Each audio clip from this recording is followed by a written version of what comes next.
خدا تعالیٰ کی توحید و کمالات۔ اللہ ایک ہے، پاک بے مثل بے عیب ہے، ہر کمال و خوبی کا جامع ہے، کوئی کسی بات میں نہ اس کا شریک، نہ برابر، نہ اس سے بڑھ کر وہ مع اپنی صفات کمالیہ کے ہمیشہ سے ہے اور ہمیشہ رہے گا۔ اس عبارت کا مطلب یہ ہے کہ اللہ یعنی مسلمان کا عقیدہ یہ ہونا چاہیے کہ اللہ ایک ہے، اس کے علاوہ کوئی دوسرا عقیدہ نہیں ہونا چاہیے، اور اللہ کی ذات تمام عیوب و نقائص سے پاک و صاف ہے، اور ان کے ذات تمام خوبی اور تمام کمالات کے جامع ہے، اور نہ ہی اس کا کوئی شریک ہے، یعنی اللہ کے برابر کسی کو شریک ٹھہرانا یہ کفر ہے۔ اس لیے مسلمانوں کا عقیدہ ہے کہ اللہ کے ذات یا صفات میں کوئی بھی ان کا شریک نہیں ہے، اور اللہ کی ذات ہمیشہ سے ہے، یعنی ایسا نہیں ہے جیسے کہ انسان پیدا ہوتا ہے پھر مر جاتا ہے، ایسا نہیں، بلکہ اللہ کی ذات ایسی ذات ہے جو ہمیشہ سے ہے اور ہمیشہ رہے گا، یعنی اس کے لیے فنا و بقا کوئی چیز نہیں ہے، بلکہ اللہ تعالیٰ کی ذات ایک ایسی چیز ہے کہ ہمیشہ سے ہے اور ہمیشہ ہی رہے گا۔ اس کے علاوہ جتنی بھی چیز ہے ان چیزوں کا وجود ہے، یعنی ان چیزوں کو فنا ہونی ہے، یہ بات یاد رکھیں۔ ہمیشگی صرف اسی کی ذات و صفات کے لیے ہے، یعنی ہمیشگی رہنے والی ذات اگر کوئی ہے تو صرف اللہ تعالیٰ کی ذات ہے، اس کے سوا جو کچھ ہے پہلے نہ تھا، جب اس نے پیدا کیا تو ہوا، وہ اپنے آپ ہے، اس کو کسی نے پیدا نہیں کیا، یعنی یہاں ایک بات ضروری ہے کہ اللہ تعالیٰ کو کسی نے پیدا نہیں کیا،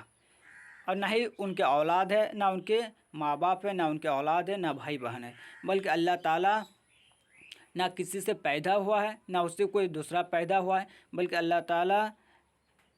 اکیلا ہے، ہمیشہ سے ہے اور ہمیشہ رہے گا۔ نہ وہ کسی کا باپ، نہ کسی کا بیٹا، نہ اس کے کوئی بیوی، نہ رشتہ دار، سب سے بے نیاز ہے، وہ کسی بات میں کسی کا محتاج نہیں، اور سب اس کے محتاج ہیں، یعنی اللہ تعالیٰ کسی کے محتاج نہیں کہ بندے کو جو پیدا کیا ہے بندے اعمال کرے یا برے اعمال کرے، اچھے اعمال کرے، ان اعمالوں کا اس سے کوئی تعلق نہیں ہے، وہ بندے کے حق میں فائدہ مند ہے، اللہ تعالیٰ ان کا محتاج نہیں ہے، نہ ہی ان کے اعمال کا محتاج ہے، اور تمام دنیا کی ساری چیزیں اللہ کے محتاج ہیں۔ اللہ ہی روزی دینا، اللہ کا کام کیا ہے؟ روزی دینا، مارنا، جلانا اسی کے اختیار میں ہے، یعنی کس کو کتنا رزق دینا ہے، کس کو کب مارنا ہے، اور کس کو کب تک زندہ رکھنا ہے دنیا میں، یہ سب تمام اختیارات اللہ تعالیٰ کے ہاتھ میں ہے،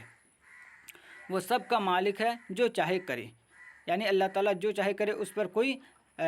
حق نہیں جتا سکتا ہے، نہ اس پر کوئی حکم چلا سکتا ہے، اس کے حکم میں کوئی دم نہیں مار سکتا، بغیر اس کے چاہے وہ ذرہ نہیں ہل سکتا، یعنی اللہ کے حکم کے بغیر دنیا کی کوئی بھی چیز ادھر سے ادھر نہیں جا سکتی ہے، وہ ہر کھلی چھپی ہونی انہونی کو جانتا ہے، کوئی چیز اس کے علم سے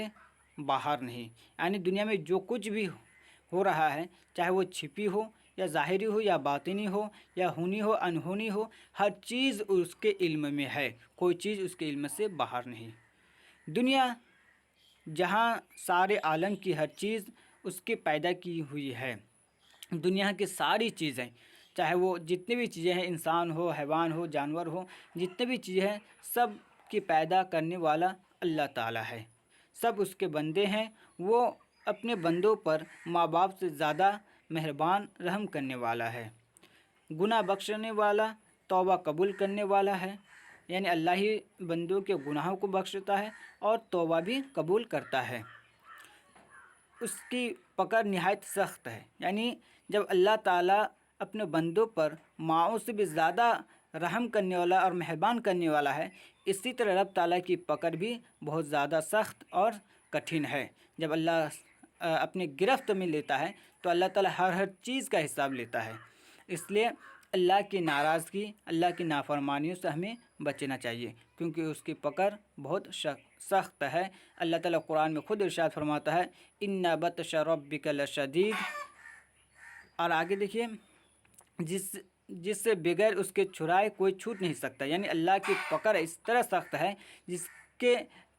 کوئی بھی چاہے اگر اس کے پکڑ سے کسی کو آزاد کریں تو کر نہیں سکتا ہے، سوائے اللہ تعالیٰ جس کو چاہے اس کو چھوڑ سکتا ہے۔ عزت ذلت اسی کے اختیار میں ہے، یعنی انسان کو عزت دینا، ذلت دینا، یعنی انسان کو بلندی تک پہنچنا، پستی تک پہنچنا، یہ اللہ ہی کے اختیار میں ہے۔ کوئی بھی انسان کسی انسان کو نہ عزت دے سکتا ہے نہ ہی ذلت دے سکتا ہے، یعنی اس کو بلندی تک پہنچانے کا کام اور پستی تک پہنچانے کا کام صرف اللہ ہی کے اختیار میں ہے۔ جسے چاہے عزت دے، جسے چاہے ذلیل کرے، یہ اللہ ہی کے اختیار میں ہے۔ مال و دولت اسی کے قبضے میں ہے، جسے چاہے امیر کرے، جسے چاہے فقیر کرے، یعنی انسان کو جو رزق ملتا ہے اور مال و دولت دیا جاتا ہے یہ بھی اللہ تعالیٰ ہی کے رحم و کرم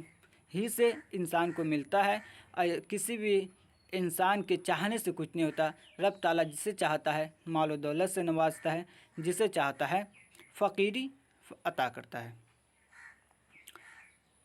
تو دوستو آج کی ویڈیو یہیں تک ہم ختم کرتے ہیں۔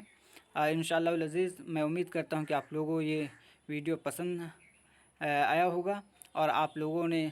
جو بھی میں نے عقائد کے بارے میں جو پہلی ویڈیو ہے یہ میری بتایا ہے اللہ تعالیٰ کے بارے میں، اسے آپ سن کر کے اپنے دل و دماغ میں بیٹھانے کی کوشش کریں۔ ایسی چیز کو صرف سمجھنا ہے اور اس پر عقیدہ رکھنا ہے کہ ایسا ایسا ہے۔ انشاءاللہ العزیز پھر ہم نیکسٹ ویڈیو میں ملیں گے اس سے آگے، اور میں یہی گزارش کروں گا کہ اگر آپ میرے چینل میں نئے تشریف لائے ہیں، نئے ہیں، تو آپ اس کو زیادہ سے زیادہ